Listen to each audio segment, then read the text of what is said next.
What's up, everybody? Derek Anderson, the DA. All right, everybody, check it out, man. This little bit of news right here is really interesting, and it relates to this particular article that dropped a couple of days ago. You guys probably remember this. Amy Pascal, David Heyman closed deals to produce the next James Bond movie for Amazon MGM. You guys know by now that Bond is under the complete creative control of Amazon.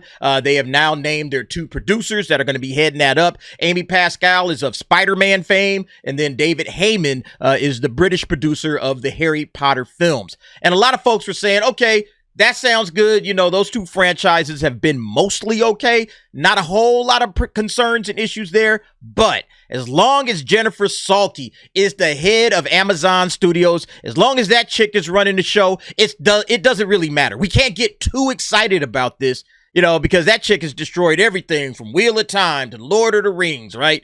And now that you're bringing up James Bond, and now you're adding James Bond to the mix, what's she gonna do with this one? Well, it looks like we ain't got to worry about that, okay? Jennifer Salke steps down as head of Amazon MGM Studios, segues to producing with the First Look deal. All right, so this just dropped a couple of minutes ago.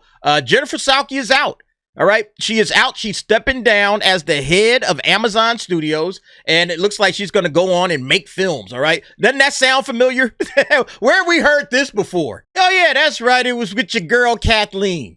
Kathleen, oh, no, I'm not retiring. I'm just making films. I'm just going to be stepping down as head of Lucasfilm sometime within the year. And then I'm going to just go ahead and transition. And I'm going to stay in films. I'm not retiring. All right, good. Whatever. Get out. All right, get out. Get lost. We don't care what you do after you leave Star Wars.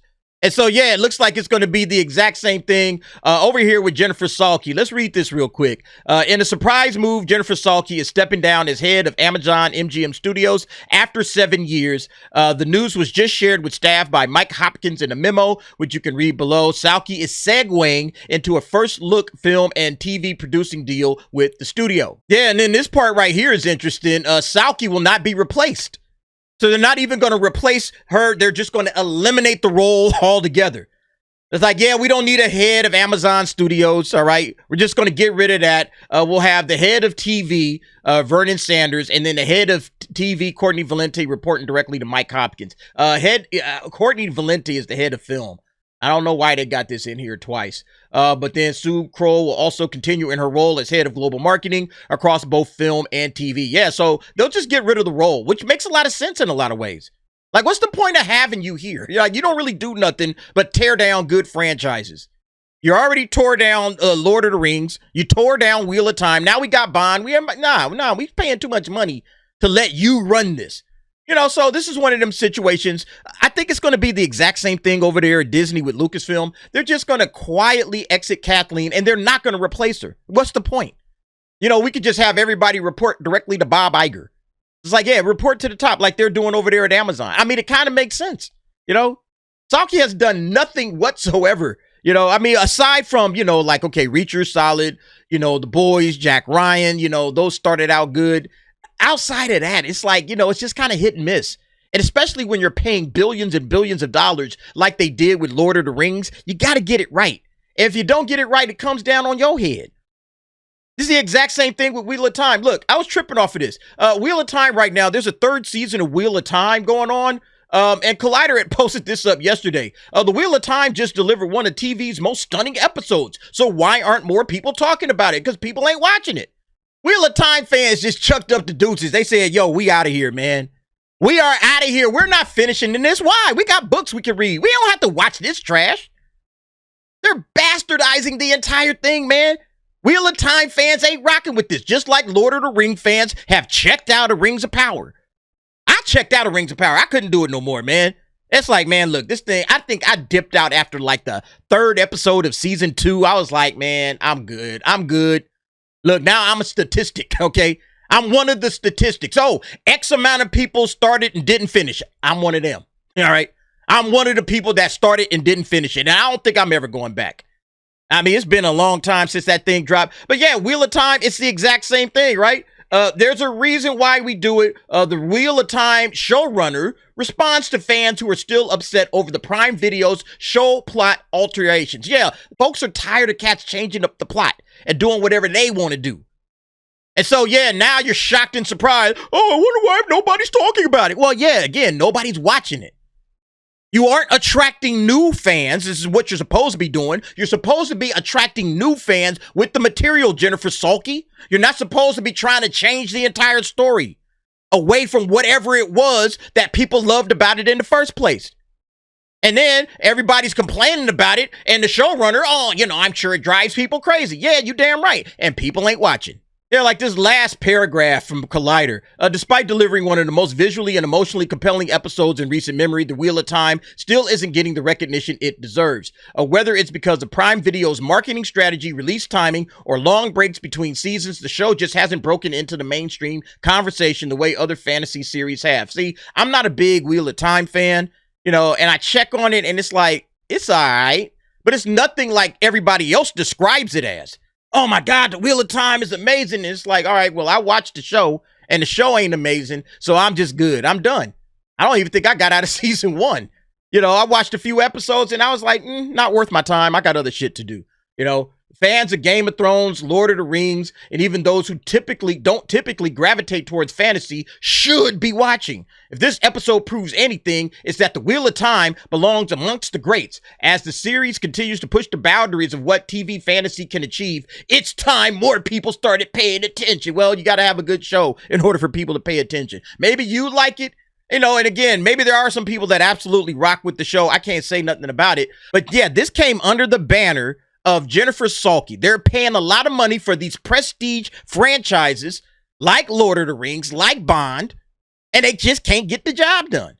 And that all falls on Jennifer Salke's shoulders the exact same way it falls on Kathleen Kennedy's shoulders.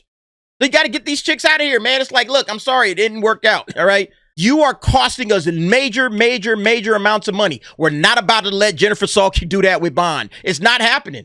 So yeah, Bond, yeah, it's safe, I think, at least for now. Because those two producers, they solid. But everybody was wondering, hey, what's going to be under Jennifer Salke? So here's their little, referendum. Jen Salke has been a driving force in Amazon Studios' evolution into what it is today, a world-class producer of award-winning films, TV series, blah, blah, blah, And she had her comments down here as well. Here's her own words. Since I joined in 2018, we set out to create a new type of global studio that fostered an environment for the world's most creative talent to do their very best work. Along the way, we expanded internationally, built out a film business, hired and developed an incredible team. As I've been considering my next chapter, I've always been searching for that moment where I was positive that our work had set up Amazon MGM Studios for even more success in the long term. I mean, again, it's a good get to grab the James Bond 007 franchise. That's a very good get. And on top of that, to then get full creative control, hey, that's a hell of a move, all right? That's a great chess move. But a lot of people were worried as hell. Hey, man, it's still Jennifer Salke we talking about. And then maybe behind the scenes, wheeling and dealing under business, you get the job done. Maybe that's the case. But when it comes to actually giving us the content that we want, a lot of us were really looking forward to Lord of the Rings. It's like, oh my God, we get a Lord of the Rings series? Holy crap, this ought to be amazing. Nope. Nope, not even close. Not even close. And again, I'm not the big Wheel of Time fan, but I've heard nothing but people, man, slamming this show. To the point now where Collider is sitting up here asking, hey, man, how come people ain't watching the show? What's going on here? You guys ain't watching this. How come people ain't talking about it? Because nobody's watching it. Nobody's watching it. Wheel of Time fans, they said, I'm tapping out. I'm done. You guys go ahead and do whatever you want to do. I'm going to go ahead and read the books. That's basically what's happening. And here goes some reactions from folks who were reading the deadline. Cable company, but what I really want to do is produce. Yeah, again, it's just like Kathleen. Exactly like Kathleen, all right? These cats just don't want to accept that L. Fantastic news for anyone who likes great stories. The money she wasted, that's what happened when you replace titans of industry for identity. Yep, real talk. I 100% agree. It gets some storytellers and people that understand the business instead of people that want to push agendas. I 100% agree. Good things keep happening at MGM. Finally, just like in the studio. Yeah, I mean, this is going to be accepted by a lot of folks. People are going to be happy about this. Just for the fact that, look, Bond is over there now. Look, I love James Bond. I absolutely love James Bond. And I didn't have a problem with either one of those producers. I think they've both done pretty decent work. Amy Pascal as well as David Heyman. But if you had Jennifer Salke lording over this thing, all right, just hanging over them, just waiting. Oh, okay, you don't have enough, girl bosses in this James Bond franchise. We don't want to do James Bond like that anymore. Then yeah, I mean, it was going to be a hot mess. Look, it could still end up being like that. Again, these guys are reporting directly to the top. The one thing I do like is the closer you get to like people like Jeff Bezos, there's like, hey, who do you want to see as Bond? Oh, we said Henry Cavill. And you know what? Why don't you throw in Chris Nolan in there for good measure? The closer we get to those people that absolutely will listen and not too separated from them, we might get some good things. So yeah, get some of these middlemen out of there. Jennifer Salke don't need to be around. Hey, Bob Iger, I hope you're listening and paying attention because, hey, just ease Kathleen on out the door. We really don't need a head of Lucasfilm. Just get some good creatives, some people that know how to create Star Wars and have no agenda to push. That's it. That's all we want. It'll be a beautiful thing. You can get Star Wars back on track, The first thing you got to do is shit can the sequels, and you got to get rid of all the Disney Star Wars. There's still work to do on the other side. You got to make sure you do it the right way. But yeah, this is a positive sign over there for Amazon MGM Studios. Getting, she's stepping down. They probably politely asked her to leave. All right. Lead or silver, which one you want, Jen?